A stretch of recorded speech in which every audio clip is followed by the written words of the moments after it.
Hi everybody, and welcome back again to Rippon Lodge Historic Site. My name is John McDonald. I work for Prince William County's Historic Preservation Division.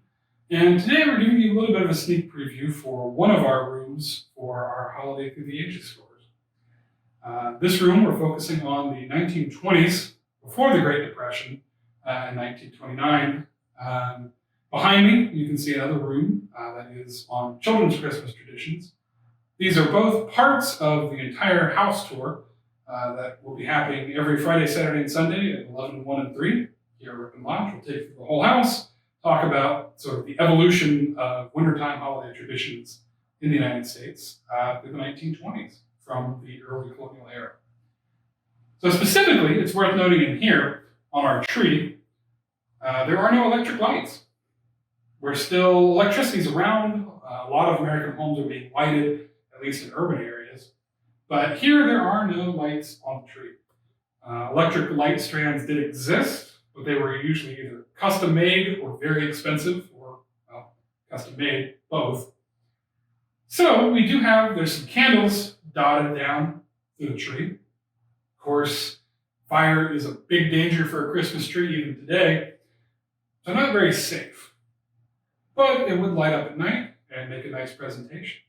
There's also kind of a mix of manufactured ornaments, the stars, the baubles, the nutcrackers, and things like that, with the homemade, like the strands of popcorn wrapped around. And in this case, the angels and ball ornaments were made by the International Order of the Rainbow for Girls, who are some of our volunteers here. They helped decorate this room and make ornaments and things for us. And the presents are a big change. In the Victorian era, there was a big emphasis on things that were handmade, homemade, and in the 1920s, most folks still would have had a strong emphasis on things like fruit, chocolates, candies for kids, books, gloves, practical presents for adults. But you were starting to see things, as the country was prospering in the early 20s, a lot of toys. So beside me, we have some dolls of the era. We have a small stove there by my foot. That one's electric. And then a cabinet off to the side for playing house, playing with pretend food and things like that. And of course, around the bottom, a little bit early for Lionel, but electric toy train sets were a popular feature well after the 1920s, but beginning in the 19-teens and 20s for both boys and girls. So off to my right, however, we do have a lady dressed here in the latest fashion of the 1920s. Of course, clothing, always a popular Christmas gift, and also something to wear for those formal Christmas occasions. And beside her, we have our radio. Christmas carols, Christmas songs would have still been sung at home. People would have known the standards, things like that.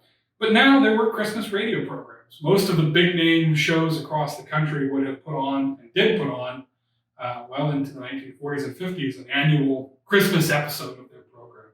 Some, like Dragnets, would air the same program year after year.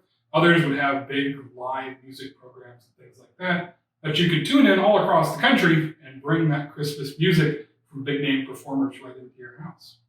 Something of a difference from most people's holiday traditions in the past. So thanks for coming to join us today, folks. Hopefully this has got you a little bit curious about some of the history of holiday traditions here in Virginia. But there are, of course, more rooms to see here, more areas to talk about, and we hope to see you come visit us this year or in the future.